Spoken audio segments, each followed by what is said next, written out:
Bonjour à tous, suite au TP de la synthèse du paracétamol que vous avez réalisé la semaine dernière, nous allons faire le bilan de cours que nous vous avons distribué la dernière fois. Voici les différents objectifs du cours. Premier, connaître les différentes étapes de la synthèse. Donc étape 1, vous avez réalisé la semaine dernière la réaction chimique du paracétamol avec un chauffage à reflux. Chauffage pour accélérer la réaction, reflux avec la colonne d'air que vous avez utilisée pour éviter les pertes de produits à l'état de vapeur. Étape 2, nous nous sommes rendus compte qu'à la fin de la réaction, il n'y avait pas que du paracétamol. Donc que faut-il faire? Il faut isoler du coup l'espèce synthétisée, donc le paracétamol, des réactifs non réagis et des produits secondaires. Donc la semaine dernière, nous avions vu que l'anhydride éthanoïque était en excès, il en restait donc, et le produit secondaire formé était l'acide éthanoïque. L'isolement de cette espèce se fait grâce à la différence de solubilité entre l'espèce à isoler et les autres espèces dans un solvant. Une fois le paracétamol récupéré, on s'est rendu compte que le produit était brut. Brut veut dire qu'il possède des impuretés. De ce fait, l'étape 3 constitue la purification de ce produit par recristallisation. À l'étape 4, nous allons vérifier la caractéristique de l'espèce chimique et contrôler du coup la pureté du produit.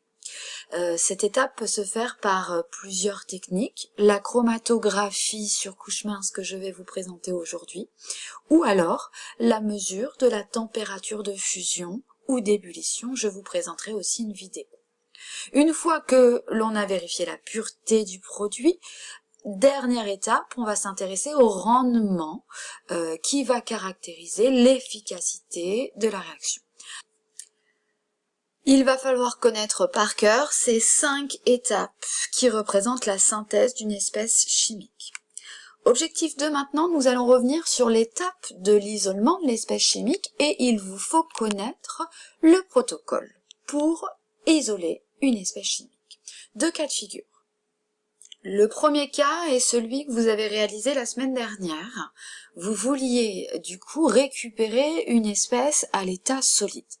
Pour ce faire, à la fin de la réaction, tout était à l'état aqueux et vous avez réalisé une cristallisation du produit.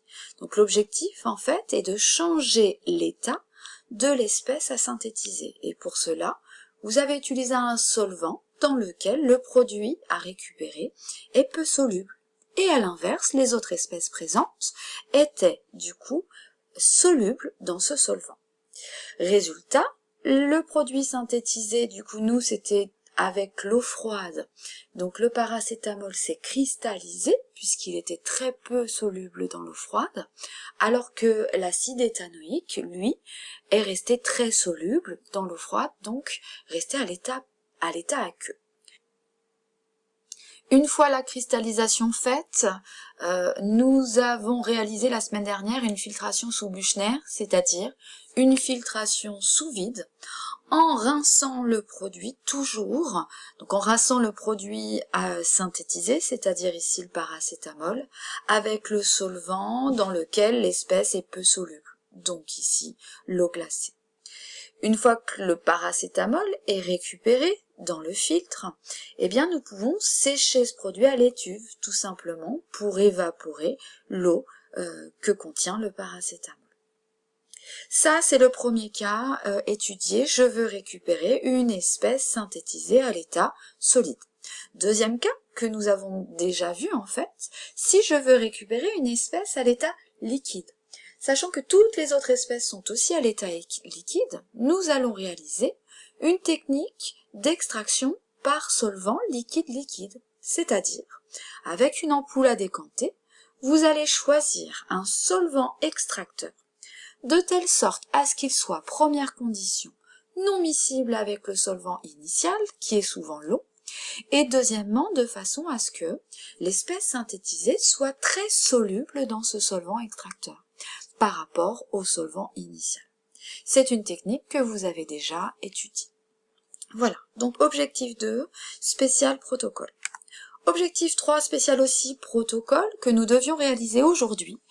Il s'agit de vérifier la caractérisation de l'espèce synthétisée et de vérifier sa pureté. En réalisant quelle technique? Objectif 3 aussi spécial protocole, on s'intéresse à l'étape de caractérisation de l'espèce synthétisée, c'est-à-dire vérifier sa nature et contrôle de sa pureté, à l'aide d'une technique qui est la chromatographie. Donc, deux objectifs pour la chromatographie. Dans un premier temps, déterminer si l'espèce synthétisée est bien l'espèce attendue, par comparaison avec une espèce chimique de référence. Et deuxième objectif, eh bien mettre en évidence la présence ou pas d'impuretés, tout simplement, en comptant le nombre de taches sur le chromatogramme. Voici une animation vous montrant le protocole d'une chromatographie.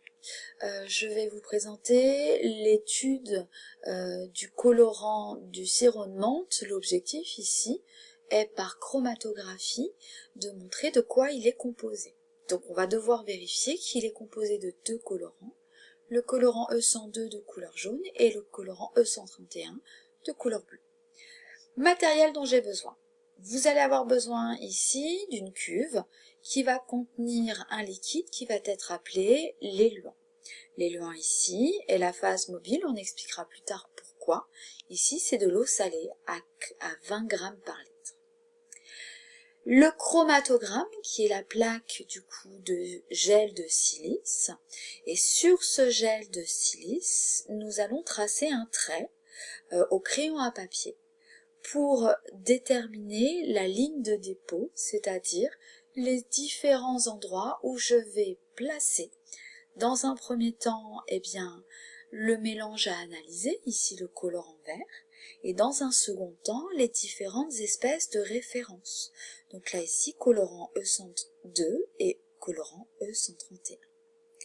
Cette plaque-là est appelée phase fixe. Alors pourquoi phase fixe? Parce que lorsque je plonge la plaque dans l'éluant, en faisant attention à ce que l'éluant ne soit pas directement en contact avec les espèces, eh bien l'éluant se met à migrer par capillarité dans la plaque de silice qui, elle, est fixe. Et on se rend compte que l'éluant emporte avec lui les différentes espèces, mais pas à la même vitesse. Une même espèce va migrer plus ou moins rapidement avec l'éluant. Et résultat, on se rend compte ici, dans un premier temps, que le mélange colorant vert est constitué du coup de deux espèces. Et ces deux espèces sont eh bien, le colorant E102 et le colorant E131. Pourquoi? Parce que du coup, les deux espèces identiques arrivent forcément au même niveau. Donc là, ici, je me rends compte que le colorant E131 a une vitesse de migration plus importante que le colorant, du coup, jaune E102. Donc là, ici, si je fais le quiz, le chromatogramme est une technique qui permet, ici, la séparation et la coloration, la séparation et l'identification, ou la superposition et l'identification. On est d'accord? La séparation et l'identification des produits. Deuxièmement, les composés du coup du mélange sont entraînés par quoi? La phase du coup mobile, et la phase mobile est l'éluant. D'accord? Dans l'expérience décrite, l'espèce la plus retenue par l'éluant choisie et ou le moins retenu par la phase fixe est du coup, ici, celle qui est la moins retenue par la phase fixe, c'est celle qui va le plus vite. Donc ici, il s'agit du colorant E131. Enfin, le chromatogramme obtenu permet de conclure que la solution S contient probablement, du coup, le 131 et le 102. Sur un chromatogramme, nous pouvons enfin vous demander un calcul, c'est optionnel, qui est le rapport frontal, c'est-à-dire le rapport entre la hauteur de migration grand H de l'éluant et la hauteur petit h des différentes espèces de référence. D'accord ? Retour maintenant sur le protocole de la chromatographie, mais cette fois-ci pour la synthèse du paracétamol. L'objectif du TP d'aujourd'hui était de vérifier du coup que le paracétamol était bien synthétisé dans un premier temps et vérifier qu'il n'y avait plus le réactif 4-aminophénol. Alors je rappelle que la semaine dernière nous avions vu que le 4-aminophénol était le réactif limitant. Cela signifie que si la réaction est bien totale, eh bien, il ne devrait plus y en avoir à la fin. Si, par chromatographie, il en reste, cela signifie que la réaction n'a pas été jusqu'au bout de ses capacités. Ça veut dire quoi? Que l'avancement final n'a pas atteint l'avancement maximal. Donc, rappel des étapes. Premièrement, préparation de la cuve à élution avec l'éluant. Deuxièmement, préparation de la plaque. D'accord, en traçant la ligne de dépôt. Troisièmement, déposer les différentes espèces et je réfléchis aux 3 espèces à déposer. Je dépose du coup la solution du coup synthétisée, c'est-à-dire le paracétamol que nous avions mis à l'étuve, mélangé toujours avec un peu d'éluant, appelé solution S. Puis, sur la ligne de dépôt, les 2 espèces de référence. Donc la solution de 4-aminophénol dans l'éluant et la solution de paracétamol contenue dans un comprimé avec l'éluant. Une fois que la plaque est prête, nous pouvons réaliser l'élution, c'est-à-dire placer du coup la plaque dans l'éluant. Après migration, nous allons pouvoir interpréter du coup les différentes tâches obtenues. Problème, il se trouve que dans ce cas de figure, les tâches sont invisibles à l'œil nu. Il faut donc révéler le chromatogramme. Grâce à quoi? La lampe UV. Il s'agit de la dernière étape, la révélation. Au crayon à papier, nous pouvons entourer les tâches révélées sous lampe UV et nous allons pouvoir interpréter ici cette plaque. Alors, pour cette plaque, la lettre C constitue ici la solution du produit synthétisé et purifié. La lettre B constitue l'espèce de référence qui est le paracétamol pris dans un comprimé mélangé à l'éluant. Et la lettre A constitue le fameux réactif limitant si la réaction est totale, qui est le 4-aminophénol. Premier constat, ici, je constate que le produit synthétisé n'est constitué que d'une seule tâche. Le produit est bien pur, d'accord? Deuxième constat, du coup, la tâche est à la même hauteur que le dépôt numéro B, ce qui constitue bien le paracétamol de référence. J'ai bien synthétisé le produit attendu. Je constate du coup qu'il n'y a pas présence d'une tâche au même niveau que la tâche de migration du 4-aminophénol. Le 4-aminophénol a donc été totalement consommé. La réaction est donc totale. Voilà. Dernière étape, objectif 4, vous devez savoir calculer le rendement de la réaction qui détermine l'efficacité de la réaction chimique.